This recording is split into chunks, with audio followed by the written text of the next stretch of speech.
Hello friends, this is Vinod, and in this session we are going to talk about Java packages. So first we need to answer to a question: what is a package in Java?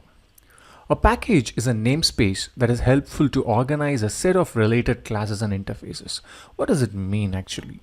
So when we develop an application, it is important that all our classes and interfaces are properly organized so that the maintainability of the code improves. So when a developer starts to develop an application, he or she may create n number of classes. The classes may be 100 or 1000, depends upon the size of the application. So it's important for us to organize these classes into proper packages. So one can think a package being similar to folders in your computer. So when we organize our files in a computer, we ensure that the files are properly organized in respective folders. So similarly, when we develop an application, it's important that all our classes are properly organized with meaningful package names, so that when a developer tries to debug, or when a developer tries to maintain the code, it becomes easier. So I've given some examples of predefined Java packages. So we have java.io package, which is input output package, where we have libraries for performing input and output operation. We have lang package, which is considered as a default package because it exists by default in every class we write in Java. And then we have util package, which is mainly used to work with collections. And then we have SQL package, which is to work with Java database connectivity. So we have other packages are also available in Java. So this is to give you a quick example of what are the predefined packages we have in Java. So today we are going to understand how to create a user-defined package and how to organize our classes which we create while developing a software. So without wasting much time, let's get into code. So let me open up a notepad, and I'm going to quickly show a small demo for everybody to understand how a packages is created. So first, let me create a package statement. So package is a keyword which is used to declare a package. So package, I'm going to place a package called as organization. Generally, package names are smaller in case. And package name becomes the first line of your code, because my class is going to be placed inside that particular package, and only one package statement is applicable for a given file. So inside this package organization, let me write a class called as customer. And inside customer, as we are trying to understand the concept of package, I'll make the code very simple. Let me write a simple method inside the class. So public void, I'll give the method name as get details.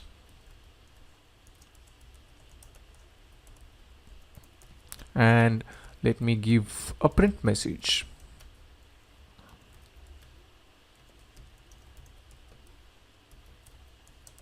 Okay, and let me save this code as customer.java, and I'm saving it in desktop. Great. So let me open another notepad, and let me write a class called as test customer.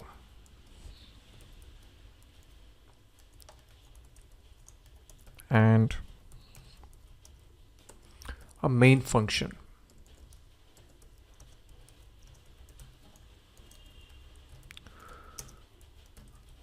So inside this test customer, and let me also place this inside a package called as organization.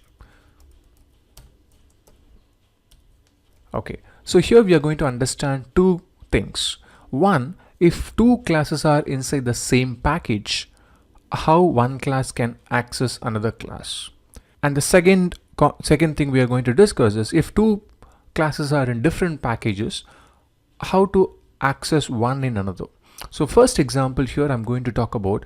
So when two classes are in the same package, it's very simple. Both can see each other because both are in the same folder. So you don't have to import the package in another class. So class customer is inside package organization. Class test customer is also inside package organization. So both the classes can see each other. So you don't have to import. You don't have to include that class and tell test customer where to find customer class. So it's not required because both are in the same package. So straight away I'm going to say customer C1 equal to new customer, and then I will say C1 dot, I'll call the method get details. Let me save this code as test customer.java. So I'll save it in desktop once again. Okay, so now I should compile this code, right? So let me open the command prompt. So I'm going to compile test customer.java because I'm creating customer.java inside it. So it's pretty simple. So or else you can individually compile both the classes. Both the ways are fine. So let me compile the classes individually. So here, how to compile, as we know, my file is in desktop. So let me go to desktop path. It is already in desktop. So Java C. So to create the directory, we have a package statement in the file at the top of the class. So to create the package statement, Java provides an option called as -d. So -d will create the directory based on the package name.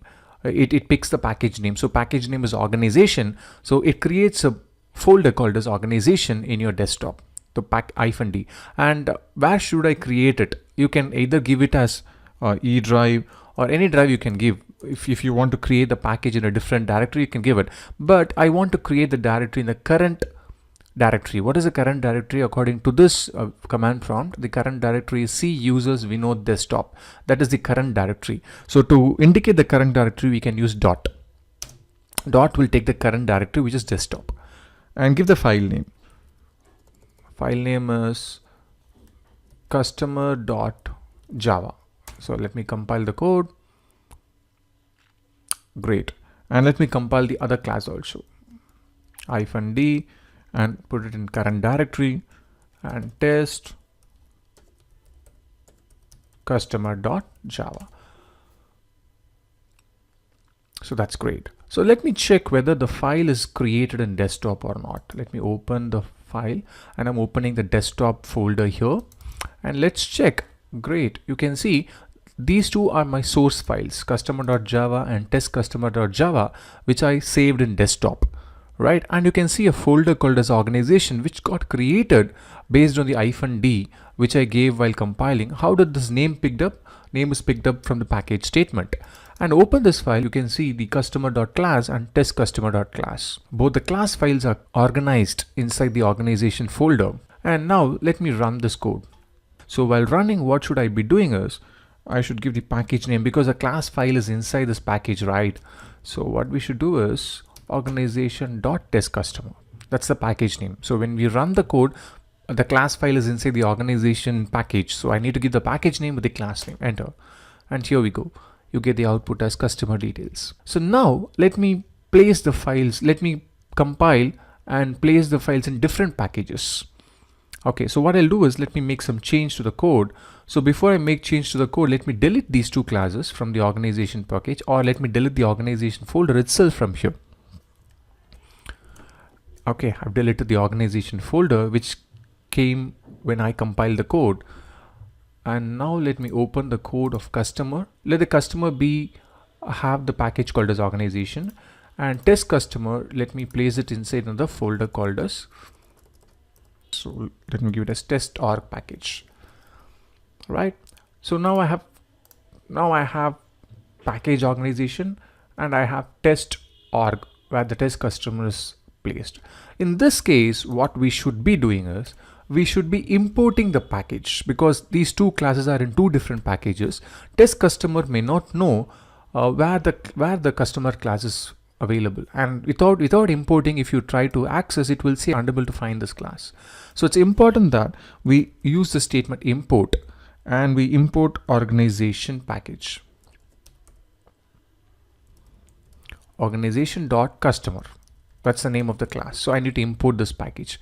So after we import, now the customer is set to test customer. Okay, hey, this is the place where you can find the customer class. This is the folder. This is the organization package where you can find the customer class. So by doing this, test customer will be able to find customer class and create an object for the same. So let's save this code And one more important thing is when two classes are accessed, in a different package, when class A is in one package and class B is in another package, it is important that the class is defined as public. Otherwise, the class is not accessible. So two important things: you have to define the class as public, okay, and then you have to access that class inside another package class by importing the same. So two important things we have to remember. So if you're going to access class A, which is in package A, in class B in package B, class A must be public, and then in class B you have to import the package and then access it. If you don't give it as public, it is a default access. Default access means two classes which are in the same package can access each other. If we want to access it outside the package, then the class must be public. Very simple logic. So now let me save these codes and let's go to command prompt.